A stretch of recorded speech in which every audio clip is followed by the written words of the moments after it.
Hello everyone, welcome back to my channel. So now in this video we are going to discuss an action research project of mathematics. Earlier हमने discuss किया था action research के बारे में, but वो एक rough project था, यानी कि वो एक फेयर फाइल नहीं थी. Now I am going to show you my file of action research project of method subject mathematics. So this is the cover page, you can ignore this. So this is the format, or you can say the required format of your action research project. तो सबसे पहले हमें name of researcher, name of school, class, name of research guides and duration of research, ये सारी चीज़ें mention कर देनी है. ये जो फॉर्मेट है वो आपके कॉलेज के अकॉर्डिंग अलग भी हो सकता है, तो जैसा आपके कॉलेज में बताया जाए आपको वैसे ही बनाना है, but this particular format which I am showing ये करेक्ट है. आफ्टर दैट सबसे पहले जो आपको मेंशन करना है वो है title of the action research project. ठीक है, टाइटल को आप इस तरह से मेंशन कर सकते हैं. अर्लियर आपको मैंने बताया था कि ये उल्टे पिरामिड के फॉर्म में हम यहाँ पर रिप्रेजेंट करते हैं अपने टाइटल को. ठीक है, तो as you can see in the title, ये जो पूरी एक्शन रिसर्च है ये it is about developing formal techniques of drawing bar graph. ठीक है, तो बार ग्राफ की जो फॉर्मल टेक्निक्स हैं वो लैक कर रहे हैं स्टूडेंट्स, तो इस प्रॉब्लम को हमें हैंडल करना है और हमें इसी पर अपनी एक्शन रिसर्च को करना है. सबसे पहले जो आपका पॉइंट नंबर 1 स्टार्ट होगा वो बैकग्राउंड ऑफ द प्रॉब्लम से होगा. ठीक है, तो सबसे पहले आपको यहाँ पे मेंशन करना होगा कि जो ये प्रॉब्लम है ये कहाँ से आपको मिली. मतलब कि आपने एक असाइनमेंट दिया हो या कोई क्लास टेस्ट लिया हो या कैसे भी करके आपने किस एक पर्टिकुलर एक्शन के थ्रू आपने इस प्रॉब्लम को डिटेक्ट किया. ठीक है, जब आप यहाँ पर बैकग्राउंड को मेंशन कर देंगे देन आफ्टर दैट आपको ऑब्जेक्टिव यहाँ पे मेंशन करना होगा. जो एक्शन रिसर्च प्रोजेक्ट आप करा रहे हैं तो उसके पीछे क्या ऑब्जेक्टिव्स आपने सेट किए हैं वो आपको यहाँ पर लिखने होंगे. You can take the screenshot here and you will definitely get the PDF in the Telegram channel, तो आप उसको ज्वाइन ज़रूर कर लें, लिंक डिस्क्रिप्शन बॉक्स में दिया हुआ है. इसके बाद में इम्पॉर्टेंस ऑफ एक्शन रिसर्च आ जाता है. ठीक है, तो ये आपको मेंशन करना है. आफ्टर दैट आपको अपनी प्रॉब्लम का स्टेटमेंट देना है, जैसे कि यहाँ पर दिया हुआ है students face difficulty in representing given set of data on a bar graph. ठीक है, तो यहाँ पर स्टेटमेंट ऑफ प्रॉब्लम ये है. आपके एक्शन रिसर्च में आपके अकॉर्डिंग कुछ भी प्रॉब्लम हो सकती है. इसके बाद में delimitation of the research project. इसका मतलब होता है आपने जो एक्शन रिसर्च करवाई है या जो आप करवा रहे हैं तो वो एक सर्टेन बच्चों तक ही लिमिटेड है.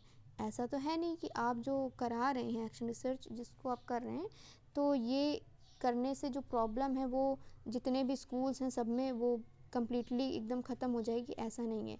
जिस पर्टिकुलर स्कूल के जिस पर्टिकुलर क्लास में और जिन पर्टिकुलर स्टूडेंट्स के ऊपर आप ये एक्शन रिसर्च प्रोजेक्ट कंडक्ट करा रहे हैं तो उनमें ही ये प्रॉब्लम आपकी रिड्यूस होगी और वहाँ पर ही ये एक्शन रिसर्च जो है आपकी सक्सेसफुल होगी. तो यहाँ पर ये सब मेंशन कर दिया जाता है कि कहाँ पर इस एक्शन रिसर्च को कंडक्ट कराया जा रहा है. तो यहाँ पर स्कूल का नेम और क्लास और नंबर ऑफ़ स्टूडेंट्स सब कुछ यहाँ पर मेंशन है. इसके बाद में नेक्स्ट आपका आता है analysis of causes of problem. तो जो भी कॉजेज़ हैं वो आपने कहाँ से ढूंढे ये सब आपको यहाँ पर लिखना है. जैसे कि यहाँ पर एक कॉज लिखा हुआ है लैक ऑफ प्रैक्टिस.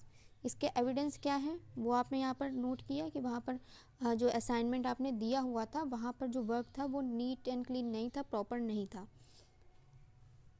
अब ये एजम्पशन है या फैक्ट, तो जहाँ पर एविडेंस है यानी कि वो एक फैक्ट है, और अगर एविडेंस नहीं मिलता है आपने एज्यूम किया है तब उसको वहाँ पर आप एजम्पशन मेंशन करेंगे.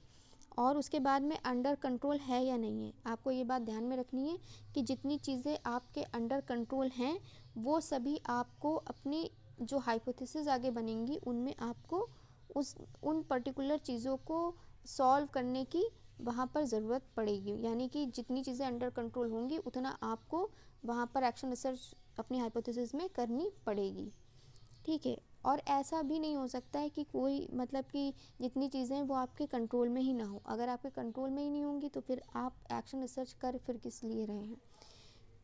ठीक है, तो नेक्स्ट आपका जो आता है वो बहुत इंपॉर्टेंट पॉइंट है, फॉर्मेशन ऑफ एक्शन हाइपोथेसिस। तो आप अपनी एक्शन हाइपोथेसिस बना लेंगे।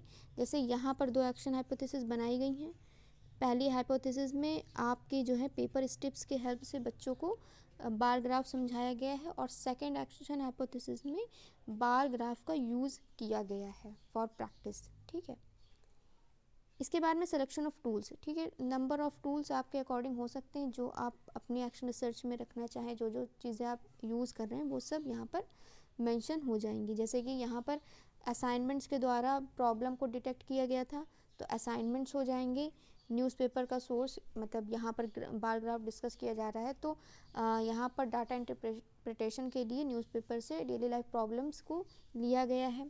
पेपर स्ट्रिप्स आपकी फर्स्ट हाइपोथेसिस में यूज़ हुई हैं। ग्राफ पेपर आपका सेकंड हाइपोथेसिस में यूज़ हुआ है। और इसके अलावा वर्कशीट्स या रिवीजन शीट्स जो भी आपको नेसेसरी लगता है वो आप यहाँ पर यूज़ कर सकते हैं।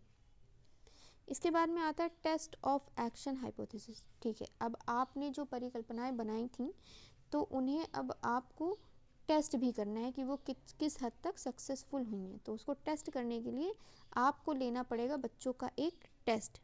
ठीक है, तो टेस्ट में सबसे पहले तो आपको एक्शन आपने लिखने पड़ेंगे कि जो हाइपोथेसिस थी उसको कैसे आपने कंडक्ट किया है। तो स्टेप वाइज आपको लिखना पड़ेगा, और साथ में क्या प्रोसीजर आपने अपनाया था और क्या टूल्स यूज़ किए थे, ड्यूरेशन कितना था, मतलब कितना टाइम लगा था आपको एक पर्टिकुलर एक्शन को करने में।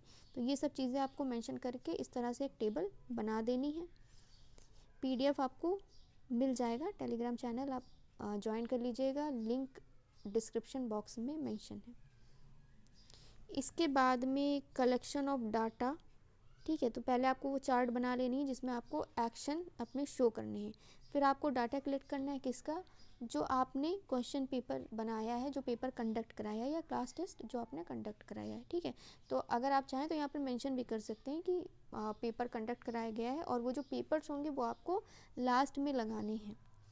ठीक है, तो यहाँ पर कलेक्शन ऑफ डाटा करने के बाद में आपको इस डाटा का एनालिसिस करना है, यानी कि आपको जितने भी मार्क्स आ रहे हैं उनका एक मीन निकालना है। आप अदर सेंट्रल टेंडेंसी भी यूज़ कर सकते हैं, यानी कि मीन, मोड, मीडियन, जितनी भी तरह की चीज़ें होती हैं जो आपको सही लगता है वो आप अपने अकॉर्डिंग यूज़ कर सकते हैं। वैसे यहाँ पर I have used mean. Mean निकालने से आपको एक मोटा मोटा मीन्स डेटा आपको मिल जाएगा कि कितना एक एवरेज मार्क्स आ रहे हैं स्टूडेंट्स के।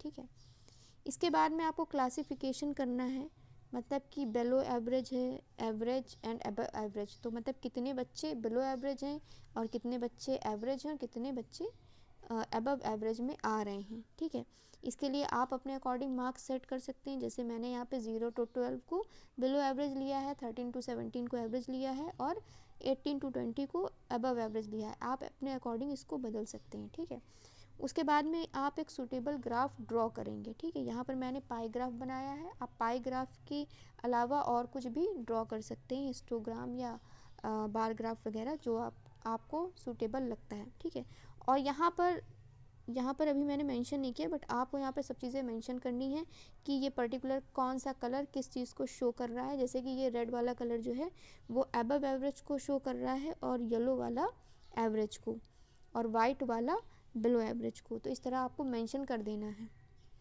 इसके बाद में हम अपनी सेकेंड हाइपोथेसिस को टेस्ट करेंगे। सिमिलर पैटर्न पे हमें टेस्ट करना है, एक एक एक्शन को मेंशन करना है, प्रोसीजर को, टूल्स को, मतलब क्या टूल्स आपके एक पर्टिकुलर एक्शन में यूज़ हो रहे हैं, और ड्यूरेशन को। इसके बाद में सिमिलर पैटर्न पे हमें डाटा कलेक्ट करना है। ठीक है, यानी कि जो आपने हाइपोथेसिस की है वो करने के बाद में आपको क्वेश्चन पेपर अपना बनाना है, क्लास टेस्ट कंडक्ट कराना है, और उसके बाद में डेटा को सिमिलर पैटर्न पे कलेक्ट करना है। और उसी तरह से यहाँ पर आपको उसका मीन निकाल लेना है, और इस मीन को निकालने के बाद आपको ये पता चलेगा कि पहली हाइपोथेसिस के बाद सेकंड हाइपोथेसिस में कितना इम्प्रूवमेंट हुआ है। उसके बाद में आपको सिमिलरली क्लासिफिकेशन लिख देना है, और यहाँ पर डेटा का करना है कंपैरिजन। यहाँ पर मैंने 2 टेस्ट कंडक्ट कराए थे, लेकिन अगर आपको अपनी एक्शन रिसर्च को और बेहतर करना है तो आप यहाँ पर असाइनमेंट को यूज़ करने के बजाय आप एक 0 लेवल का टेस्ट भी ले सकते हैं प्रॉब्लम को डिटेक्ट करने के लिए। उससे ये होगा कि आपको कंपैरिजन में आसानी हो जाएगी और आपको एक सीधे तौर पर ये पता चल जाएगा कि कितने % इम्प्रूवमेंट हो रहा है। अब अगर हम बात करें इस एक्शन रिसर्च की, तो यहाँ पर जो आपके फर्स्ट हाइपोथेसिस और सेकंड हाइपोथेसिस, तो उसमें आप यहाँ पर देख सकते हैं कि अबव एवरेज जो कि रेड कलर से मार्क्ड है, उनमें स्लाइटली हल्की सी बढ़ोतरी हुई है। और साथ में अगर हम एवरेज की बात करें तो काफ़ी हद तक के एवरेज जो मार्क्स हैं वो बढ़ रहे हैं। और ये जो वाइट कलर से यहाँ पर बिलो एवरेज वाले स्टूडेंट्स को दिखाया गया है, तो इनका जो ग्राफ है वो कम हुआ है। तो इससे हम ये बोल सकते हैं कि ये जो सेकंड हाइपोथेसिस हमने लगाई है उससे काफ़ी हद तक के अच्छे परिणाम या अच्छे रिजल्ट्स हमें मिले हैं। तो इस तरह से हम इसको कंपेयर कर सकते हैं और साथ में यहाँ पर आपको मेंशन भी करना होगा, कंपैरिजन करके आपको परसेंटेज भी निकालना होगा। दोनों के जो मीन्स थे उन मीन्स को आपको कंपेयर करना है, किस परसेंटेज में मतलब कितना % बढ़ा है वो आपको यहाँ पर मेंशन करना है। ठीक है, आई होप आप उतना कर लेंगे अपने आप से। नाउ नेक्स्ट, यहाँ पर आपको रिज़ल्ट लिखना है कि रिज़ल्ट में आप सिंपली ये मेंशन कर सकते हैं कि कितने दिन तक के ये हाइपोथेसिस हुई और किन स्टूडेंट्स पर हुई और उससे क्या रिज़ल्ट निकला है। ठीक है, ये सक्सेसफुल हुआ या नहीं हुआ। उसके बाद में इवैल्यूएशन होगा। रिसर्च प्रोजेक्ट का इवैल्यूएशन में हम ये देख सकते हैं कि ये एक्शन रिसर्च है वो सक्सेसफुल हुआ है, क्यों सक्सेसफुल हुआ है। इसके खुद के कुछ मेरिट्स और डीमेरिट्स हैं, लेकिन जो मेरिट्स हैं वो डीमेरिट्स से ज़्यादा हैं, इस वजह से हम इसको सक्सेसफुल मानेंगे। अब मेरिट्स क्या हैं और डीमेरिट्स क्या हैं वो भी हम मेंशन कर देंगे। ठीक है, इसके बाद में कंक्लूज़न हम लिख देंगे कि ये जो है मेरिट्स ज़्यादा होने की वजह से ये जो हमारा एक्शन रिसर्च है वो सही है। और अगर हम ऐसे ऐसे करके कुछ और चीज़ें भी कंट्रोल कर लें तो 100% तक के ये एक्शन रिसर्च सक्सेसफुल हो सकता है। फिर हम सजेशंस लिखेंगे, क्योंकि हम एक एक्शन रिसर्च कर रहे हैं, कंडक्ट कर रहे हैं, तो इसके बाद मतलब यानी कि फ्यूचर में अगर कोई इस तरह के रिसर्च करता है तो उसके लिए हम कुछ पॉइंट्स मेंशन कर देंगे, कुछ सजेशंस मेंशन कर देंगे। उसके बाद में आती है बात बजट की। बजट काफ़ी इम्पॉर्टेंट चीज़ हो जाती है। आपको एक एक चीज़ पता होनी चाहिए कि कहाँ पर कितने पैसे खर्च हो रहे हैं, क्या बजट आ रहा है इस पूरे प्रोजेक्ट का। बजट मेंशन करने के बाद में लास्ट में हम रेफरेंस लिख देंगे, यानी कि एक्शन रिसर्च आप ऐसा तो है नहीं कि आपको सब कुछ पहले से पता था, आपने भी कहीं से पढ़ा होगा किसी बुक से या किसी वेबसाइट से, तो वो आपको यहाँ पर मेंशन कर देना है कि कहाँ से आपने इसके बारे में पढ़ा, एक्शन रिसर्च को कैसे आपने इसके बारे में ज्ञान प्राप्त किया। तो इस तरह से इसके रेफरेंस को भी हम लोग यहाँ पर लिख देंगे। और लास्ट में जैसे कि आप देख सकते हैं मैंने यहाँ पर पेपर्स लगाए हुए हैं, तो यहाँ पर 2 पेपर लगे हुए हैं और साथ में जो असाइनमेंट मैंने बच्चों को दिया था, या आप असाइनमेंट की जगह 0 लेवल टेस्ट भी कंडक्ट करा सकते हैं, तो वो भी आप यहाँ पे मेंशन कर सकते हैं। और बेहतर होगा कि अगर आप वर्कशीट्स और रिवीजन शीट्स को भी यहाँ पर मेंशन करें। ठीक है, तो आज के इस वीडियो में बस इतना ही। आई होप आपको एक्शन रिसर्च क्लियर हो गया है एंड अब आप अपनी एक्शन रिसर्च आराम से बना सकते हैं। थैंक्स फॉर वॉचिंग, और अगर आपको वीडियो पसंद आए तो प्लीज़ लाइक, शेयर और सब्सक्राइब ज़रूर करें।